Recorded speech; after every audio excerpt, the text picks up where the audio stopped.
தாடிக்கொம்பு சவுந்தரராஜ பெருமாள் பார்த்திங்கன்னா திண்டுக்கல் மாவட்டத்தில் அமைஞ்சிருக்கு. இங்கே மூலவர் சவுந்தரராஜ பெருமாள், தாயார் வந்து சவுந்தரவல்லி தாயார்.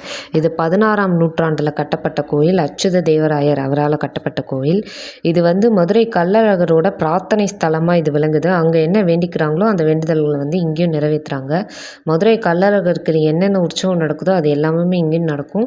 அதே டைமில் தான் இங்கேயும் அந்த விசேஷமான பூஜைகள் எல்லாமும் நடக்கும். இந்த கோவில் மிகவும் சிறப்பு வாய்ந்த கோயில். அதில் பார்த்திங்கன்னா இங்கே ஸ்தல விருட்சமாக வில்வ மரம் இருக்குது. எந்த பெருமாள் கோயிலையும் இந்த மாதிரி நம்ம பார்க்க முடியாது.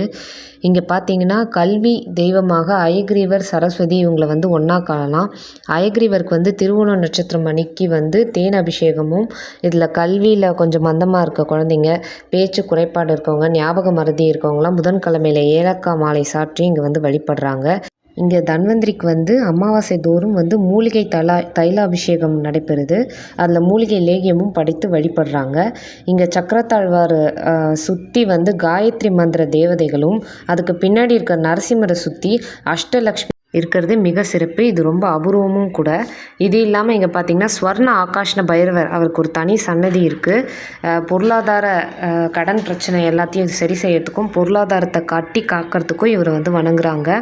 இந்த கோவிலை வந்து சிற்ப கோவில் அப்படின்னு அழைக்கப்படுறாங்க. ஏன்னா இது சிற்பங்களுக்கு மிகவும் புகழ்பெற்றது. ரொம்ப நுண்ணியமாக இதில் வேலைப்பாடுகள் செஞ்சுருக்காங்க. இங்கே வந்து மன்மதன், ரதி அவங்களோட சிற்பங்களை வந்து பூஜித்து வழிபட்டு வந்தால் திருமண தடைகள் நீங்கணும். வேணுகோபால் அவரோட சிற்பத்தை வந்து வழிபட்டு வரும்போது குழந்தை பாக்கியம் பெறும். அப்புறமா அயக்ரீவர் எல்லாத்துக்குமே இங்கே தனித்தனியாக சிற்பங்கள், சன்னதிகள் இருக்கிறத வந்து எல்லா குறைகளுக்குமே இங்கே நிவர்த்தி ஆகும்னு வழிபடு. வருஷம் சித்ரா பௌர்ணமி அன்னைக்கு கள்ளழகர் ஆற்றில் இறங்குற உற்சவம் நடக்கும்போது இங்கேயும் சித்ரா பௌர்ணமி அன்னைக்கு சுவாமி வந்து குடகநாற்றில் இறங்குறாரு. மண்டுக மகரிஷி அவர் வந்து தவம் புரிஞ்சிட்டு இருக்கும்போது அவர்களை சில அசுரர்கள் தொல்லை செய்கிறாரு. உடனே அவர் வந்து கள்ளழகரை வேண்டி வணங்குறாரு. அப்போ கள்ளழகர் வந்து அவரோட தவத்தின் இதுமாக அவருக்கு காட்சி கொடுத்து அவரை வந்து தவம் புரியறதுக்கு வந்து ஹெல்ப் பண்ணுறாரு. அவரோட வேண்டுதலுக்கு இணங்க கள்ளழகர் வந்து இங்கே காட்சி கொடுக்கறதுனால அவர் இங்கேயே வந்து பக்தர்களுக்கும் காட்சி கொடுக்குற மாதிரி இங்கே சௌந்தரராஜ பெருமாளாக இங்கே எழுந்தருள்கிறாரு. இங்கே சௌந்தரவல்லி தாயார் அவங்க சன்னதிக்கு முன்னாடி இருக்க மண்டபத்தில் பார்த்திங்கன்னா 14 தூண்களும் 2 இசை தூண்களும் இருக்குது. இந்த இசை தூண்களை தட்டும்போது 7 ஸ்வரங்கள் கேட்குதுன்னும், இந்த 14 தூண்களில் பார்த்திங்கன்னா வேணுகோபாலர், லக்ஷ்மி நரசிம்மர், மன்மதன், ரதி மற்றும் நிறைய கடவுள்களோட சிற்பங்கள் வந்து இங்கே வடிவமைச்சிருக்காங்க. உலகளந்த பெருமாள், பல சிற்பங்கள் இருக்குங்க. பல அற்புதங்கள் நிறைந்த இந்த வரலாற்று சிறப்புமிக்க கோவில்களை வந்து அனைவரும் கண்டு வணங்கி பிரார்த்தனை செய்யணும்னு கேட்டுக்கிறோம்.